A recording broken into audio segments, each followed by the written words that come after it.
Guys, कैसे हैं आप लोग। आज हम बात करेंगे नई कंसंट्रेशन टर्म की जो है नॉर्मेलिटी। सभी ने 11th क्लास में मेरे ख्याल से पढ़ा होगा इस चीज को, जिसको हम हिंदी में क्या बोलते हैं, नॉर्मलता। देखो नॉर्मेलिटी क्या बोलता है, नॉर्मेलिटी बोलता है कि भाई साहब number of gram equivalent, number of, यहाँ पर गौर देना जो डेफिनेशन है इन सब की डेफिनेशन बहुत इंपॉर्टेंट होती है। Number of gram equivalent, gram equivalent dissolved in per liter of solution is known as normality of that solution। Hindi में बोलूं तो विलय के ग्राम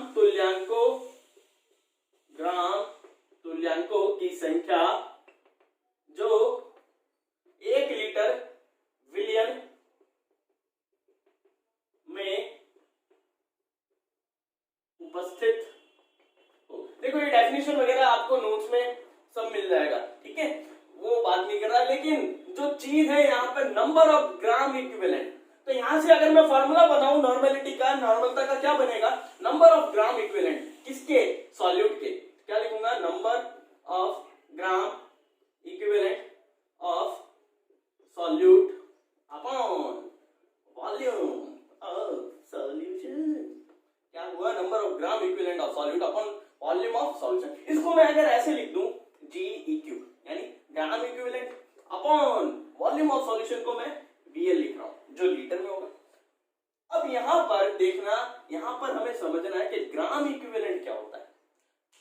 तो देखो ग्राम इक्विवेलेंट को अगर मैं लिखूं, ग्राम इक्विवेलेंट क्या होता है, तो इसको हम कैसे लिखेंगे, mass of solute, mass of solute. देखो अब इन चीजों को समझना, यहाँ पर हम क्या करेंगे, इंटरचेंज करेंगे, तो इन चीजों को ध्यान से समझना। ग्राम इक्विवेलेंट का मतलब क्या है, mass of solute, mass of solute upon equivalent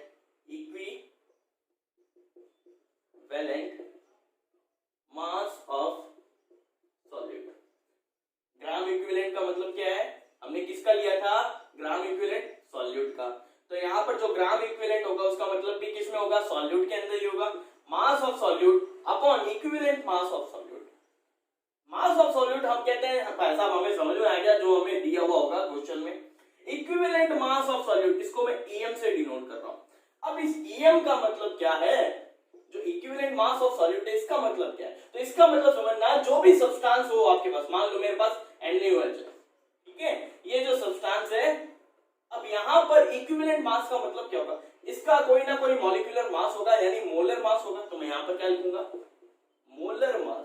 equivalent mass का मतलब क्या होता है, किसी भी सब्सटेंस का मोलर मास अपॉन इसका valency factor, upon valency factor. देखो इसके ऊपर मैं पूरा एक बात करूंगा वैलेंसी फैक्टर का अलग से, लेकिन पहले आप इसको समझो। अब देखो इनको कंक्लूड करूं आपस में, तो क्या होगा मेरे पास formula, normality equals to gram equivalent upon volume of solution. यहां से हमने देखा ग्राम इक्विवेलेंट का मतलब क्या था, mass of solute upon equivalent mass of solute, mass of solute upon EM into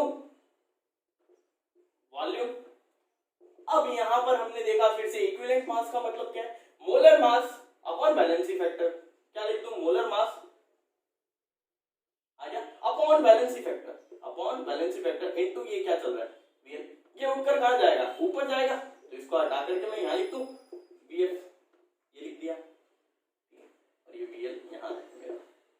अब देखना यहां पर एक चीज दिखेगी तुम्हें, ये आप लोगों ने कभी ना कभी पढ़ा है, N यानी number of mole equals to given mass upon molecular mass या मोलर मास जिसे हम बोलते हैं, ठीक है। मैं इसको M नॉट कर देता हूं, यहां पर भी M नॉट लिख ही देते हैं, M नॉट अपॉन VF, ठीक है, वैलेंसी फैक्टर, ये भी मैं M नॉट कर दूं ताकि हमें आगे दिक्कत नहीं है।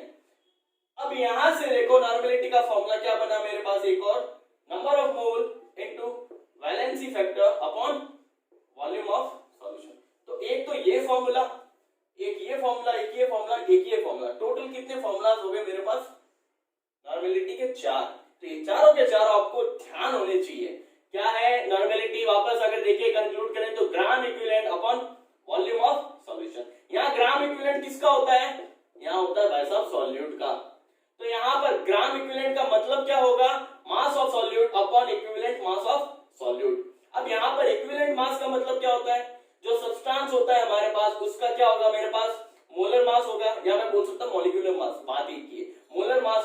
अपॉन क्या लिखूंगा मैं उसका वैलेंसी फैक्टर, तो मेरे पास एक ये फॉर्मूला बनेगा। अब यहाँ पर इसको मैंने देखा ये तो मेरे को कुछ नंबर ऑफ मोल जैसा लिख रहा है, तो है नंबर ऑफ मोल ही है, तो यहाँ क्या लिख सकता हूँ, number of mole into valency factor upon volume of solution. एक नॉर्मेलिटी का फॉर्मूला ये आ गया। अब देखो यहाँ पर भी मैं कुछ चेंज कर सकता हूँ, कहां पर, इस फॉर्मूले में।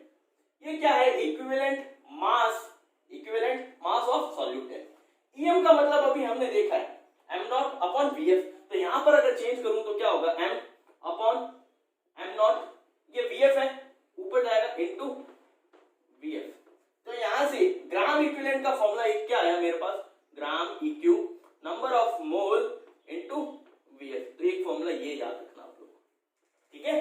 तो यहां पर कितने फॉर्मूले हो गए टोटल, ये 1 2 3 4, 4 तो नॉर्मेलिटी के, एक ये और याद रखना जो आगे न्यूमेरिकल्स में काम आएगा। अब हम यहां पर बात करेंगे वैलेंसी फैक्टर की। चलो वैलेंसी फैक्टर देखते हैं, इसका मतलब क्या, इसकी पूरी कहानी को समझते हैं। तो चलिए अब हम बात करेंगे वैलेंसी फैक्टर या एन फैक्टर की। इसका मतलब क्या होता है, देखो ये हमारे न्यूमेरिकल में यूज होगा, तो हमें इसका मतलब पता होना चाहिए वैलेंसी फैक्टर का यूज कहां होगा और कैसे होगा। मेन है इसका अप्लाई कैसे करें हम इसको क्वेश्चंस में। तो देखो वैलेंसी फैक्टर, अगर तो आप लोगों ने कभी 11th में कुछ रिएक्शंस की होगी या 10th क्लास में कभी ना कभी कोई ना कोई रिएक्शन की होगी, मैं मेनली लेकर के चलता हूँ कोई रेडॉक्स रिएक्शन। वहां पर आपने देखा था, मान लो A प्लस बी मिलकर के क्या बनाते हैं, AB। यहाँ पर A की कोई ना कोई ऑक्सीडेशन स्टेट होती थी, तो हम देखते थे A किसी और स्टेट में क्या हो जाता, मान लो इसकी यहाँ में 0 है और यहाँ पर ये किसमें चेंज हो गया, +1। तो यहाँ पर क्या होगी, इसकी ऑक्सीडेशन स्टेट क्या हुई है, चेंज हुई है। तो यहाँ पर ये क्या है, चार्ज जीता है इस पर क्या है, ये चार्ज का मतलब मैं बोल सकता हूँ इसकी क्या है, वैलेंसी। तो यहाँ पर इसकी वैलेंसी क्या हो गई है, चेंज हो गई है ना, 0 था, 0 से क्या हो गया +1 पे। अगर यहाँ +1 होता, हो सकता है +2 पे होता था, हो सकता है यहाँ पर +3 पे है, हो सकता है यहाँ पर क्या हो जाए +2 हो जाए, 0 हो जाए, कुछ भी हो जाए। तो यहाँ पर चार्ज में क्या आ जाता था, फर्क आ जाता। तो यहाँ पर जो वैलेंसी फैक्टर होता है वो हमें बताता है कोई एक सब्सटेंस किसी दूसरे प्रोडक्ट में, एक सब्सटेंस में कैसे चेंज हुआ है, यानी इसका कन्वर्जन कैसे होता है, उसी पे सारा कुछ क्या है, वैलेंसी फैक्टर डिपेंड करता है। यानी मैं बोल सकता हूं वैलेंसी फैक्टर या एन फैक्टर जिसे हम बोलते हैं, वो एक तरह का क्या है, मेरे लिए कन्वर्जन फैक्टर है। अब ये अलग अलग सब्सटेंस के लिए क्या होता है, अलग अलग। फॉर एग्जाम्पल, जैसे हमारे पास कुछ एटम्स है, क्या है, एटम्स। जैसे मैंने माना मेरे पास कुछ एटम्स है, यानी परमाणु है। मैंने माना फर्स्ट ग्रुप के एलिमेंट्स हो गए जितने भी, हाइड्रोजन हो गया, लिथियम हो गया, सोडियम हो गया, पोटेशियम हो गया। यहाँ पर इनकी वैलेंसी क्या होती है, वैलेंसी इन सब की क्या होती है, +1। तो इनका वैलेंसी फैक्टर भी क्या होगा, 1। यानी जितने भी एटम्स या परमाणु होंगे उनकी जो वैलेंसी होगी, यानी उनकी जो संयोजकता होगी, वही उनका क्या होगा, वैलेंसी फैक्टर होगा। फॉर एग्जाम्पल मैंने माना फ्लोरीन, क्लोरीन, ब्रोमीन, आयोडीन, यहाँ पर इन सब की वैलेंसी -1 होती है, तो इनका वैलेंसी फैक्टर 1। यहाँ प्लस माइनस नहीं लेते वैलेंसी फैक्टर में, सिर्फ नंबर लेते हैं। मैंने माना मेरे पास है कार्बन है, सिलिकॉन है, यहाँ पर इनकी वैलेंसी होती है +4, तो यहाँ पर इनकी संयोजकता यानी वैलेंसी फैक्टर जो होगी मैं क्या दूंगा, 4। इसी तरह ऑक्सीजन, सल्फर, यहाँ पर इनकी होती है -2, मैं सिर्फ क्या दूंगा, 2। नाइट्रोजन क्या होती है, 3 होती है, तो यहाँ पर वैलेंसी फैक्टर किसका क्या होगा, 3। इस तरीके से एटम के लिए जो वैलेंसी फैक्टर है वो कैसे डिफाइन होगा, जिसकी जो वैलेंसी होगी यानी जिसकी जो संयोजकता होगी परमाणु की, वही उसका क्या होगा, वैलेंसी फैक्टर। यहीं से एक और चीज समझ लो, आयन का भी देख लो, एटम का देख लिया हमने, अब आयन का देख लो। देखो आयन हमारे पास 2 टाइप के होते हैं, पॉजिटिव भी होता है, नेगेटिव। कोई भी आयन हो, चाहे वो पॉजिटिव हो चाहे वो नेगेटिव हो, उस पर जो चार्ज होगा, उस पर जो चार्ज होगा वही हमारा क्या होगा, वैलेंसी फैक्टर होगा। फॉर एग्जांपल मैंने माना मेरे पास कार्बोनेट आयन है, कार्बोनेट आयन पर चार्ज -2 होता है, इसका मतलब यहाँ इसका VF जो वैलेंसी फैक्टर है वो कितना होगा, 2। सल्फेट आयन है मेरे पास, -2 होता है, यहाँ मतलब इसका जो VF है वो क्या होगा, 2। मेरे पास अमोनियम आयन है, NH4+1 होता है, यहाँ इसका VF क्या होगा, 1 होगा। माना मेरे पास Fe+2 है, तो यहाँ पर इसका चार्ज क्या होगा, सॉरी यहाँ पर इसका जो VF है वो क्या होगा, 2। ठीक है, इस तरीके से जितने भी चार्ज आप लोगों को ध्यान में होंगे या आपके पास क्वेश्चन में जो भी आएंगे, आप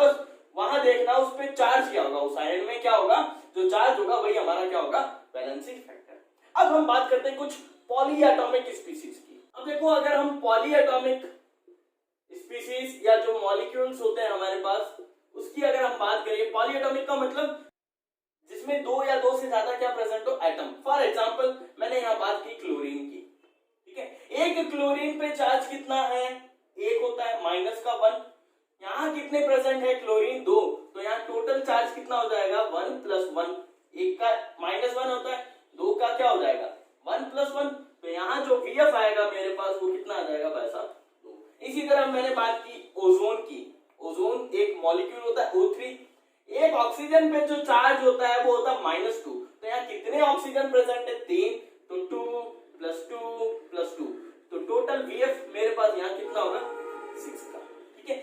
इसी तरह से मान लो हाइड्रोजन, यहाँ पर चार्ज कितना होता है हाइड्रोजन का 1 + 1, तो 2 का क्या हो जाएगा 1 + 1, 1 + 1, यानी इसका VF कितना हो गया 2।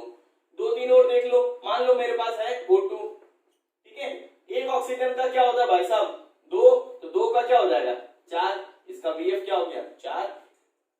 नाइट्रोजन का देख लो, नाइट्रोजन का क्या होता है, एक नाइट्रोजन पे चार्ज होता है -3 का। यहाँ कितने नाइट्रोजन है 2, तो 3 + 3, तो टोटल चार्ज कितना हुआ 6 का, यानी इसका VF कितना हो गया भाई साहब 6। इस तरीके से ये बात होती है पॉलीएटॉमिक मॉलिक्यूल्स की। जो भी आपके पास कोई भी मॉलिक्यूल आएगा पॉलीएटॉमिक, तो उस पे चार्ज कैसे निकालते हैं ये हमने देख लिया। तो यहाँ पर मैं बोल सकता हूँ जो पॉलीएटॉमिक मॉलिक्यूल्स है उनका VF कैसे काउंट करूंगा मैं, एक एटम की जो वैलेंसी होगी, एक एटम की जो वैलेंसी होगी, और मैं ये देख लूं कि भाई साहब कितने एटम है मेरे पास उस मॉलिक्यूल्स में। जैसे मैंने यहाँ देखा मेरे पास यहाँ ऑक्सीजन के 2 एटम है, एक एटम पर जो वैलेंसी होती है वो कितनी होती है -2 की, 2 पर कितनी हो जाएगी 4, यानी मैंने क्या किया है उन वैलेंसीज को ऐड किया है। यानी जितनी पॉलीएटॉमिक स्पीशीज होती है मॉलिक्यूल्स होता है उनका VF कैसे निकाला जाता है, उनकी वैलेंसीज को ऐड करके, ठीक है। नेक्स्ट हम बात करते हैं, अब देखो हम बात करेंगे सॉल्ट, एसिड या बेस के लिए जो वैलेंसी फैक्टर होता है वो कैसे काउंट करें। मैं क्या करता हूँ कुछ अलग अलग टाइप के सॉल्ट लिखता हूँ और आपको बताता हूँ एग्जांपल के थ्रू। देखो सॉल्ट में जो वैलेंसी फैक्टर निकाला जाता है वो हम देखते हैं उस पर सॉल्ट में टोटल चार्ज कितना है, क्या टोटल चार्ज। अब टोटल चार्ज का एग्जांपल के थ्रू समझो, मान लो मेरे पास है Na2SO4, ये एक सॉल्ट है। यहां पर मैंने देखा कि भाई साहब जो Na होता है उसकी वैलेंसी क्या होती है +1 होती है, और जो सल्फेट होता है उसकी वैलेंसी क्या होती है -2 होती है। इतना पता है। यहाँ Na देखो कितने 2 है, इसका मतलब यहाँ Na पे चार्ज टोटल कितना होगा 1 + 1 यानी 2 का। यहाँ सल्फेट कितना 1 है, एक सल्फेट पे चार्ज कितना होता है -2 होगा, यानी यहाँ टोटल चार्ज कितना होगा 2। इक्वल चल रहा है 2 और 2, तो यहाँ पर जो वैलेंसी फैक्टर होगा वो मैंने क्या बोला टोटल चार्ज। तो यहाँ पर किसी एक का ले लो, चाहे प्लस वाले का ले लो चाहे माइनस वाले का ले लो, किसी का भी चार्ज देख लो टोटल वही अपना क्या हो जाएगा वैलेंसी फैक्टर हो जाएगा। एक और एग्जांपल देखो, मैंने लिखा Al2SO4 का होल थ्राइस। क्या लिखा Al2SO4 का होल थ्राइस। यहाँ देखो जो एल्यूमिनियम होता है वो वैलेंसी क्या होती है +3, यहाँ जो सल्फेट होता है वो क्या होता है -2। यहाँ देखो एल्यूमिनियम कितने 2 एल्यूमिनियम है, एक एल्यूमिनियम पे +3 का चार्ज है, तो 2 पर कितना होगा 3 + 3 यानी 6 चार्ज टोटल।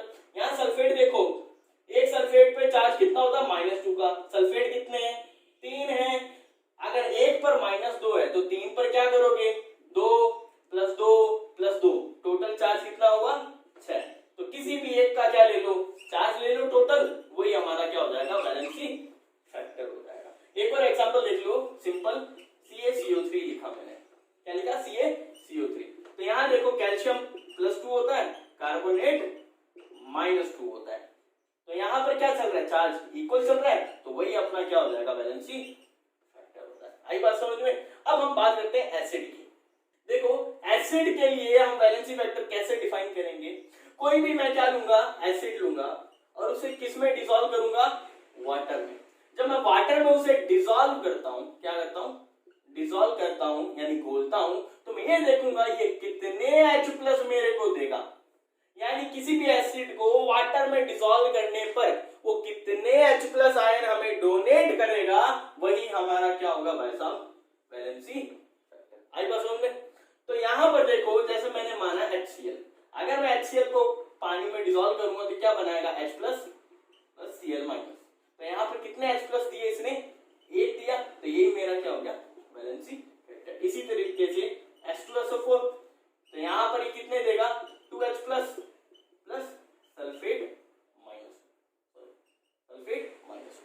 पर इसने कितने H प्लस दिए, वो दिए 2, तो यहाँ ये इसका वैलेंसी फैक्टर हो गया।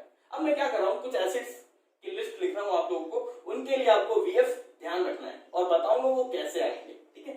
अब देखो यहाँ पर मैंने कुछ एसिड्स और लिखे हैं जिनका वैलेंसी फैक्टर लिखा है, जैसे नाइट्रिक एसिड HNO3 जब वाटर में डिसॉल्व होगा तो एक हाइड्रोजन आयन देगा, यहाँ पर इसका वैलेंसी फैक्टर 1 होगा। इसी टाइप से ये है बोरिक एसिड, क्या है, बोरिक एसिड, ये आप लोगों ने 11th क्लास में इसकी फिनोमेनन पढ़ा होगा। देखो बोरिक एसिड में अगर देखें तो हमें दिखता है कितने हाइड्रोजन है, 3, लेकिन जब ये पानी में डिसॉल्व होता है तो हमें कितना हाइड्रोजन देता है, सिर्फ 1, तो यहाँ पर इसका वैलेंसी फैक्टर क्या होता है, 1। इसी तरीके से कुछ और एसिड है जिनका आपको याद रखना है, जो दिखते कितने हैं, 2 दिखेंगे, 3 दिखेंगे, 4 दिखेंगे, लेकिन डोनेट कितने करेंगे, यानी पानी में जब डिसॉल्व होंगे तो कुछ अलग ही नजारा होगा, तो यहाँ पर उनका याद रखना। जैसे H3PO3 दिखते कितने, 3, लेकिन डोनेट कितना करेगा, 1, इसीलिए वैलेंसी फैक्टर क्या होगा, 1। इसी तरह H3PO4 दिखते कितने, 3, देगा भी कितना, 3 ही, इसलिए इसका वैलेंसी फैक्टर 3। इसी तरह से H3PO3 दिखते कितने, 3, लेकिन डोनेट कितना करता है, सिर्फ 2 हाइड्रोजन आयन, और वैलेंसी फैक्टर कितना होगा इसका, 2। इसी टाइप से दिखते कितने यहाँ H3PO2 में 3, देता कितना है, वाटर में डिसॉल्व होने पर सिर्फ 1 हाइड्रोजन, इसीलिए यहाँ पर इसका वैलेंसी फैक्टर 1। तो यहाँ पर मेनली ये 4 याद रखना, जो कंपटीशन लेवल में भी आपको क्या है डायरेक्टली पूछते हैं, यहाँ इसका वैलेंसी फैक्टर कितना होगा। वैलेंसी फैक्टर बहुत अच्छा टॉपिक है, आप लोगों को क्वेश्चन बहुत सारी भरमार मिलेगी इस पे, इसलिए इसको ध्यान से देखना। अब मैं अगर बात करूं कि यहाँ पर दिखे 3 है, दिया इसने 1 ही है, ऐसा क्यों हुआ, तो ऐसा इसलिए हुआ, यहाँ पर देखना, आपने कभी लुईस थ्योरी पढ़ी होगी, लुईस एसिड बेस थ्योरी पढ़ी है ना, तो यहाँ पर ये एक टाइप का क्या होता है, लुईस एसिड होता है। अब लुईस एसिड में क्या होता है, ऐसा बंदा जो किसी से लोन पेयर एक्सेप्ट करता है वो क्या होता है हमारा लुईस एसिड, यानी जो क्या करे, एक्सेप्ट करे, क्या एक्सेप्ट करे, lone pair of electrons, electron का लोन पेयर जब एक्सेप्ट करे किसी से तो मैं उसे क्या बोलता हूँ, लुईस एसिड। जो बोरिक एसिड है वो एक टाइप का क्या है, लुईस एसिड। कैसे, देखो पानी में डिसॉल्व करना है, पानी की स्ट्रक्चर कुछ इस टाइप से होती है, ऑक्सीजन पे 2 लोन पेयर्स होते हैं, पता है हमें। अब यहां पर देखना, मैं H3BO3 की स्ट्रक्चर बना रहा हूं, H3BO3 की, अगर इसको मैं खोल करके लिखूं स्ट्रक्चर, ये कुछ इस टाइप की होगी, ये बोरोन, ऑक्सीजन, ऑक्सीजन, ऑक्सीजन। हो सकता है आप लोगों ने कभी ये स्ट्रक्चर पढ़ी हो, ये यहाँ, ठीक है। अब यहां पर देखो इस बोरोन को, क्या इस बोरोन का ऑक्टेट फुलफिल है क्या, देखो 2 ये रे इलेक्ट्रॉन, 2 ये रे, 2 ये रे, कितने इलेक्ट्रॉन है, 6। अभी भी इसमें क्या है, 2 इलेक्ट्रॉन की कमी है, इसके पास डेफिशिएंसी है। जब इसके पास डेफिशिएंसी है तो ये क्या करता है, ऑक्सीजन अपने, जब जैसे ये पानी में डिसॉल्व होगा तो ऑक्सीजन अपना एक लोन पेयर किसको दे देगा, इजीली इस बोरोन को। जैसे ये पेयर इसके पास गया, जैसे ये पेयर इसके पास गया तो यहां पर क्या हो जाएगी भाई साहब, इलेक्ट्रॉन की डेफिशिएंसी। तो यहां पर मैं क्या बोल सकता हूं, प्लस का साइन आ जाएगा, यानी इसने क्या कर दिया, डोनेट कर दिए, कितने इलेक्ट्रॉन, 2 इलेक्ट्रॉन बोरोन को, तो यहां पर इस प्लस का साइन आ गया। जैसे ही प्लस का साइन आया तो यहां से ये क्या हो जाएगा, टूट जाएगा। जैसे ये यहां से टूटा, यहां से H प्लस तो क्या हो जाएगा भाई साहब अलग, और ये OH जाकर के कहां जुड़ जाएगा, यहां पर। जैसे ही OH जाकर के यहां जुड़ेगा तो स्ट्रक्चर क्या बन जाएगी, BOH का होल 4। जो बोरिक एसिड था वो किसमें कन्वर्ट हो गया, BOH का होल 4 में। और कितने H प्लस डोनेट किए पानी में, सिर्फ 1। ऐसा क्यों हुआ, क्योंकि ये एक टाइप का क्या होता है, लुईस एसिड होता है। इसी तरीके से इसकी मैकेनिज्म ऐसी होगी, इसकी भी, इसकी भी, ठीक है। अब देखो, अब हम आगे बात करेंगे, ये तो थे एसिड के जो आप लोगों को याद रखने हैं। अब बेस की अगर मैं बात करूं कुछ, तो बेस देखो, बेस का एकदम सिंपल है बेस। अब बेस में अगर वैलेंसी फैक्टर हम देखें तो कैसे फाइंड आउट करेंगे, हमें पता था एसिड, जो एसिड जितने H प्लस आयन डोनेट करेगा पानी में वही उसका क्या होगा, वैलेंसी फैक्टर। बेस में क्या है, जितने OH माइनस आयन डोनेट करेगा वही उसका क्या होगा, वैलेंसी फैक्टर। अब यहाँ पर ध्यान रखना, बोरिक एसिड में OH होता है तो इसे तुम लोग बेस मत मानना कभी, ये टाइप का क्या है, एसिड ही है, वो भी कौन सा, मोनोप्रोटिक। कौन सा, मोनोप्रोटिक, यानी एक हाइड्रोजन आयन डोनेट करने वाला। अब देखो कुछ बेस जैसे MgOH का 2, इसका मतलब यहाँ पर कितने OH हैं, यहाँ पर इसका वैलेंसी फैक्टर 2। सिंपल है एकदम ये तो। कैल्शियम हाइड्रोक्साइड, तो यहाँ पर कितने OH है 2, तो इसका वैलेंसी फैक्टर क्या हो गया 2। मैंने लिखा NaOH, तो यहाँ पर OH कितना 1, तो इसका वैलेंसी फैक्टर 1। बेस का एकदम सिंपल है, जितने OH दिखे आपको वही उसका क्या हो जाएगा वैलेंसी फैक्टर हो जाएगा। आई बात समझ में? तो इस तरीके से हमारे वैलेंसी फैक्टर कंप्लीट होते हैं। किसके? हमने किस किस के देख लिए? हमने एटम्स के लिए देख लिया, हमने मॉलिक्यूल्स के लिए देख लिए, हमने आयंस के लिए देख लिए, हमने एसिड, बेस और सॉल्ट का देख लिया कि वैलेंसी फैक्टर कैसा होता है। अब हम बात करेंगे कुछ उन रिएक्शंस की जहां पर ऑक्सीडेशन नंबर निकालने की जरूरत पड़ती है हमें, जहां पर हमें ऑक्सीडेशन नंबर देखना पड़ता है। यानी जो रिएक्शंस आप लोगों ने 11th क्लास